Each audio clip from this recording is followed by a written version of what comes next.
Today's video is going to be a piggyback off of yesterday's about how to live the truth. The key there is to cut out bad habits. So I'm going to talk about how to eliminate bad habits, more importantly, start good ones.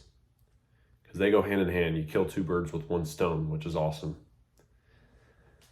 So first, fundamentally, we have to understand how habits work and how they're created, how they operate. And so there's 4 cycles. The first step is a cue. It's a trigger.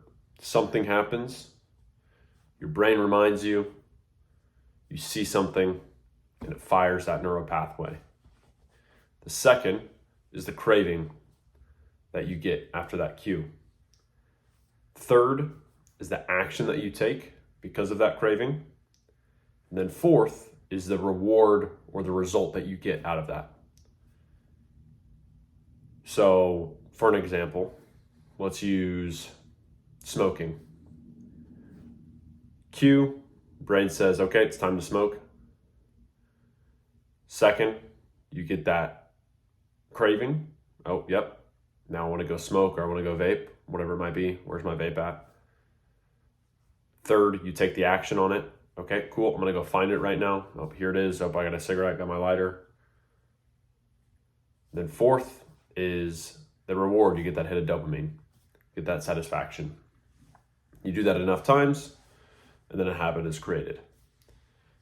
Studies show that it takes 67 days to create a habit.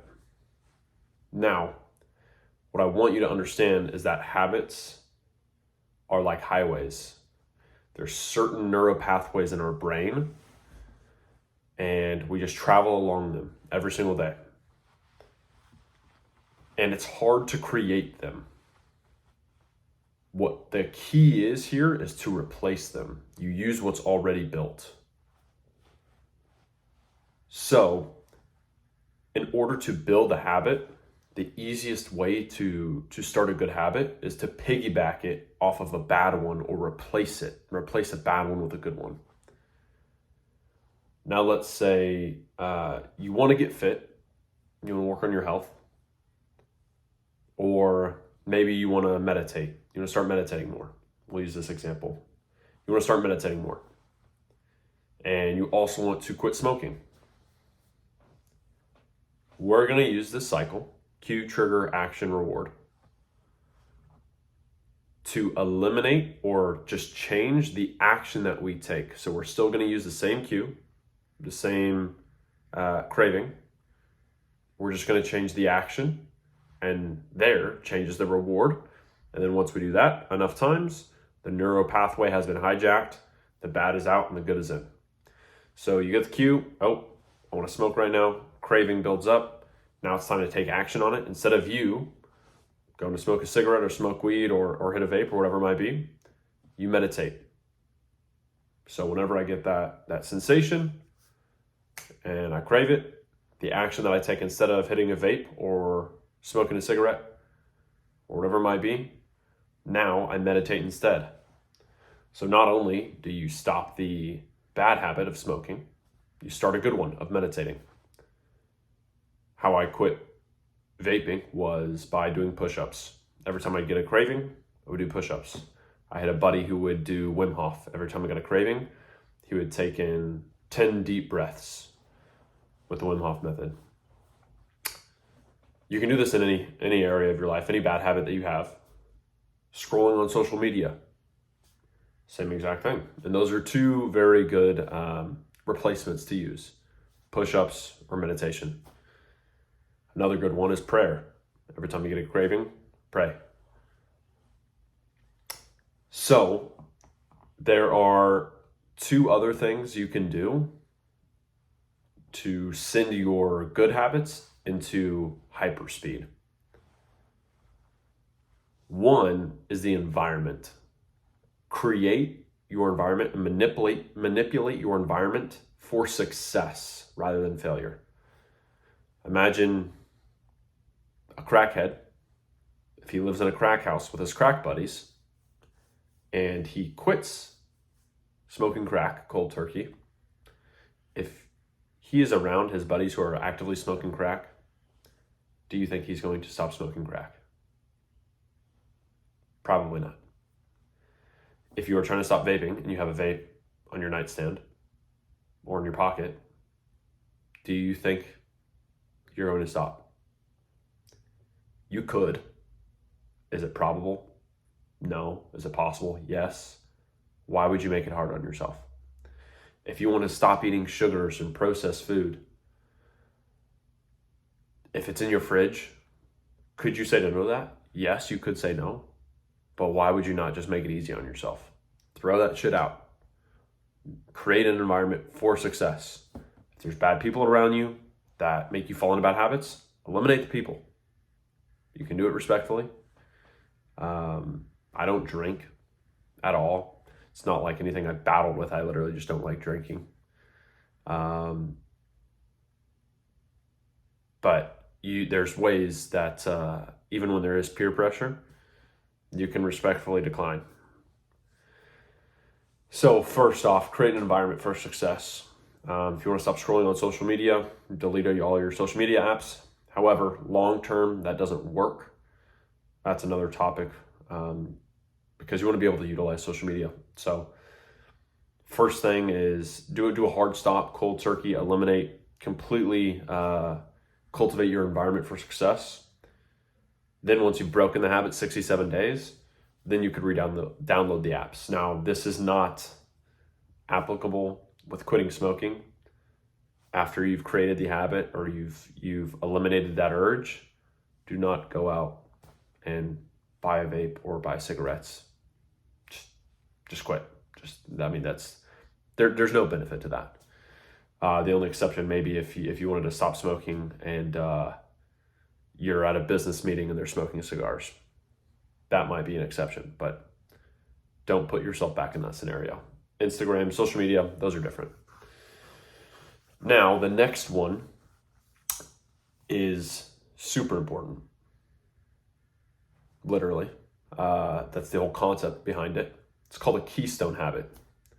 Now, what a keystone habit is, it is the first domino and the domino effect of your day, of your life, of your trajectory. Keystone habit is the most important habit because, like I said, it's the first domino in the series of dominoes.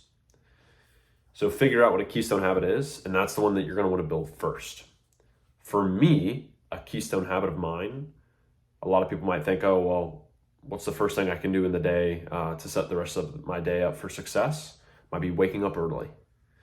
For me, I go a step further, and it's actually the night before going to bed on time. If I don't go to bed on time, my body, I can't operate at full capacity if I don't get at least 7 hours of sleep, preferably 7.5 or 8. So if I went to bed at 2 a.m. and my wake up time is 6 o'clock, that's not good. So I would make sure I get my 7.5 hours minimum. So I first have to be disciplined in the time that I go to bed. Now, if I go to bed at that time, let's say 11 p.m., now I wake up at 7 a.m. And because I got a full night's rest and I feel good, I'm energized, and I woke up early, now I can go work out because I'm feeling good. And because I go work out, I'm treating my body right, I'm going to want to come back and I'm going to want to eat a very macro-friendly meal, right? I'm not going to want to eat donuts or pancakes or some shit with sugars and all this garbage that's not going to build me muscle or get me towards the health goal that I want. So because I went to bed early, I wake up on time, I go work out, now I'm eating right, and now that I'm starting to pick up all this momentum, I'm going to make sure that, I might be super on point with my business now. And when I'm super on point with my business, I'm not going to be wanting to waste time, specifically on social media. And when I do all those things, then guess what? I'm ready to go to bed at the end of the day. And so that's why your keystone habit is vital to your success, because when I go to bed on time, that sets me up for success in everything else. Because if I didn't go to bed on time, then I wouldn't wake up on time. Then I might be rushed, not be able to get my training in.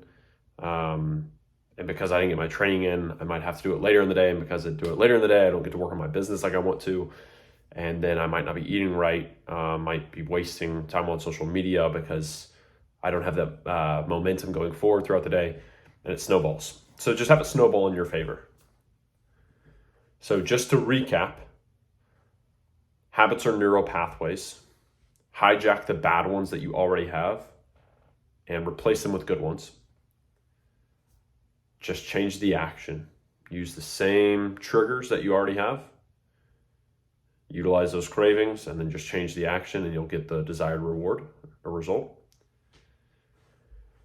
Set up an environment for success, and then nail down your keystone habit.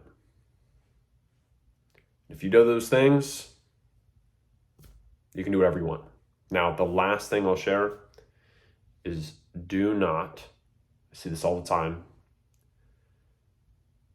guys that come in and I'll mentor them and we'll get their habits in line.